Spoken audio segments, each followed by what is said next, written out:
Welcome back. Today I'll be going over chapter 8 of Ginger Alden's book, Elvis and Ginger. So, with chapter 7, we last left off with Elvis and Ginger making love for the first time. And she says, making love with Elvis helped forge an even deeper emotional bond between us. I felt like I was completely his in every way possible. I no longer had any control over my feelings for him. And then she says that in just a short time together, Elvis had completely upended her routines. Her eating and sleeping patterns were now the same as his. Ginger says the next afternoon, she and Elvis excitedly awaited the arrival of his 8-year-old daughter, Lisa, who lived in Los Angeles with her mother, Priscilla. Ginger adds that Elvis and Priscilla divorced in 1973. Ginger says that she felt like this introduction to Lisa was Elvis's way of further including her in his personal life. She says she was sitting in the living room of the suite on the sofa with Elvis when Lisa, who she describes as a, quote, petite blonde-haired girl, Lisa walked in with her nanny. And she says Lisa looked so much like Elvis. They stood up and Lisa ran to Elvis and the two hugged. Then Elvis introduced Ginger to Lisa. Then the three of them sat down with Lisa in between them, and Ginger says Lisa was completely focused on her dad, and it was clear how much she loved him. Ginger loved seeing Elvis with his daughter. She says his face lit up in her presence, and it was clear to her that he was a loving and proud father. Elvis told Ginger, when Lisa was born, I heard my mother's voice say, she's beautiful, son. Ginger says she became an aunt when she was 10 years old and loved children too, and she was happy to have Lisa there. Elvis's show that night was soon approaching, so everyone went to their rooms to get ready.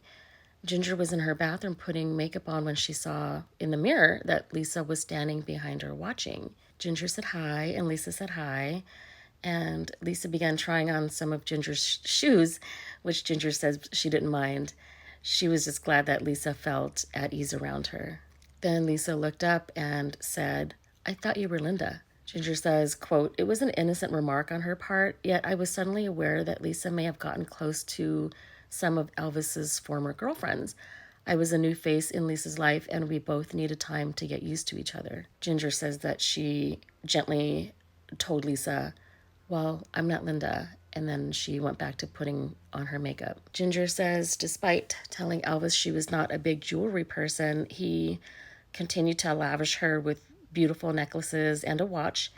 And when she objected, he told her, quote, people love to see beautiful things when they wake up. Ginger realized that Elvis viewed himself as someone who could enrich others' lives by sharing beauty and happiness. His generosity came not just through gifts or music, but from a genuinely kind spirit and a desire to uplift those around him.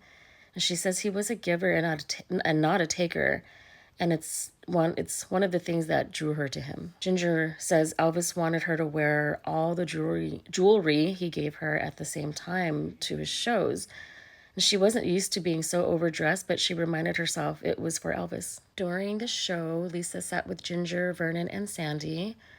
And watching Elvis perform, Ginger imagined how proud Lisa must feel seeing her father sing. Ginger says fans shouted song requests, and Elvis eagerly tried to please them. His audience was growing older, but they still wanted to see the same energy and charisma they'd always loved about Elvis. Ginger says, ever the perfectionist, Elvis listened closely for any mistakes. If something sounded off, he'd stop, apologize, and start again to give his fans the best performance possible. That night, Elvis introduced Lisa and Vernon to the audience.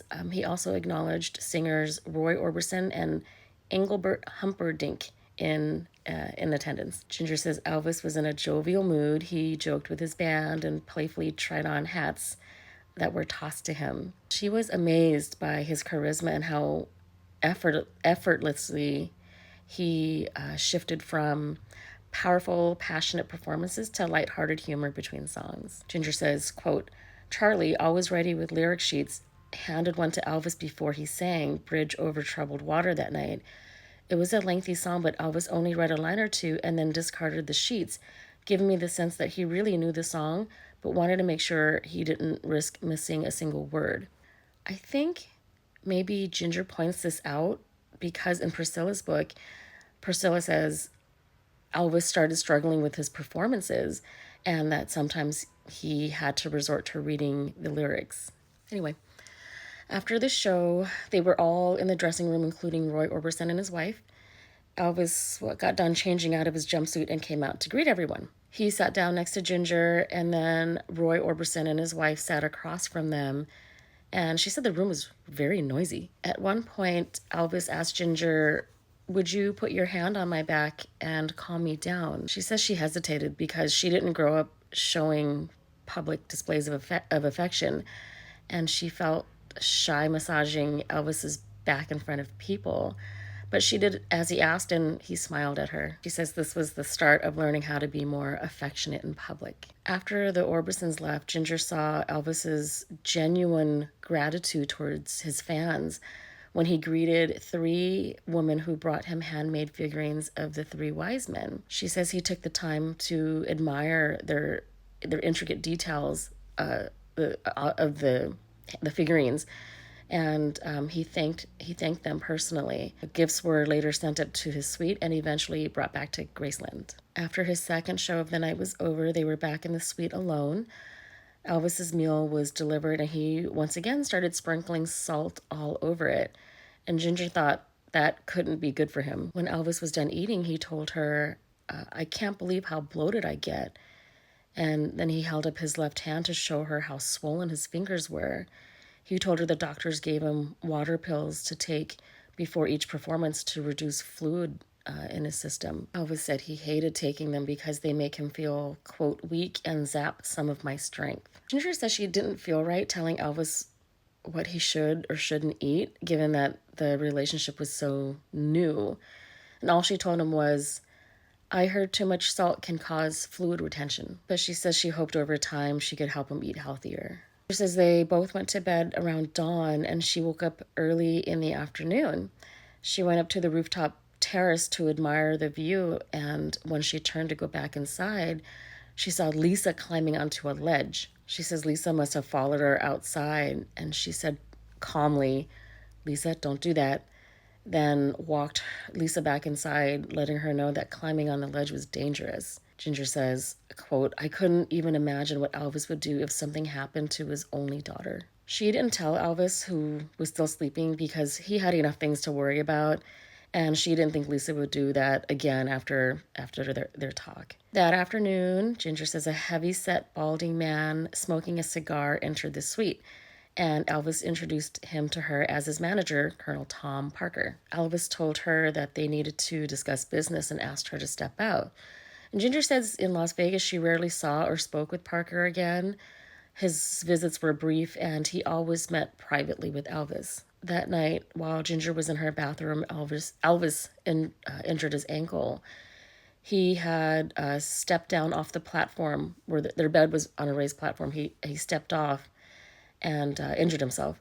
He had it wrapped, and then he told the audience about it that night at his show. Ginger says he also talked about numerology and his birthday and black diamonds.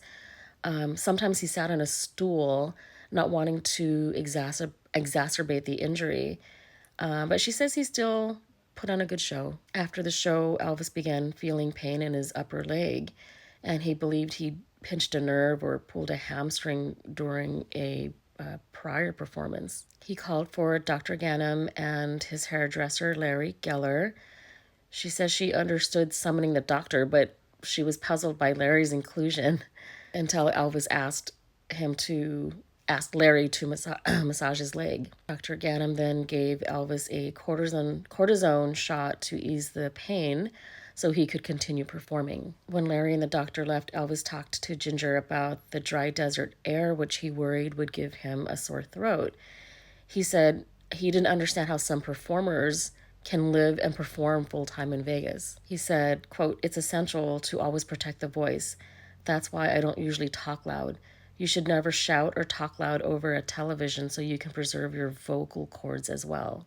Ginger says that night Elvis invited one of his backup singers, Cheryl Nielsen, into their room, where he, Cheryl, played guitar and Cheryl and Elvis both sang. Sometimes on tour, Elvis would invite his bass singer, J.D. Sumner, to the room and have him sing some low notes. Ginger says it was like having mini concerts in their room. Ginger says, quote, "Before going to sleep that morning, I learned that Elvis sometimes liked to be coddled. He asked me to wet a pair of cotton balls in my mouth and place one inside each of his ears. Seeing this as a little boy side to Elvis, I didn't mind doing it." She says she came to know two sides of Elvis, the performer and the private man. On stage, he was the dedicated entertainer, driven and passionate. Off stage, she saw a more personal side of Elvis, who's full of warmth and sensitivity, and he had quirks.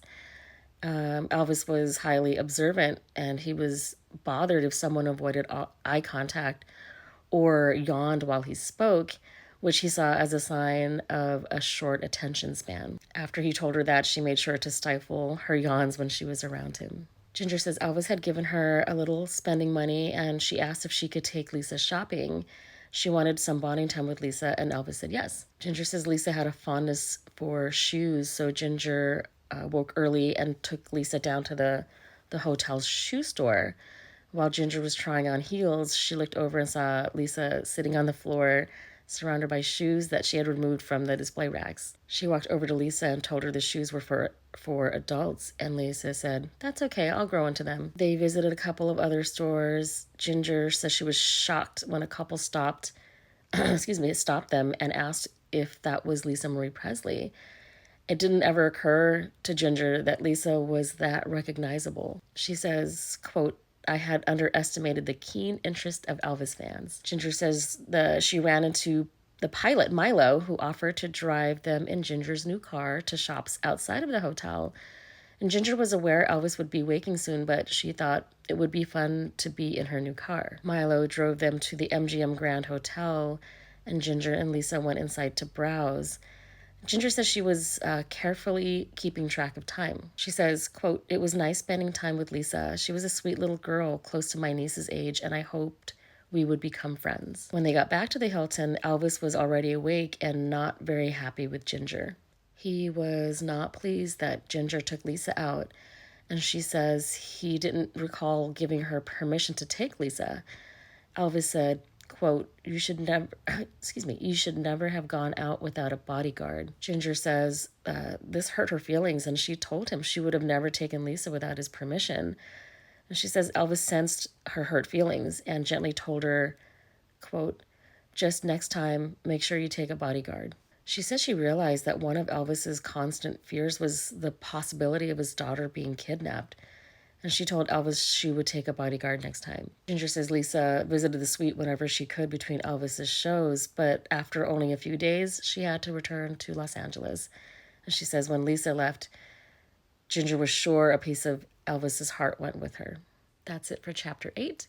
Stay tuned for Chapter 9, where Ginger will talk about the first time she saw a psychic healing with Elvis, Elvis's telekinetic powers, and Elvis talking to her mom about marrying Ginger. I'll see you then.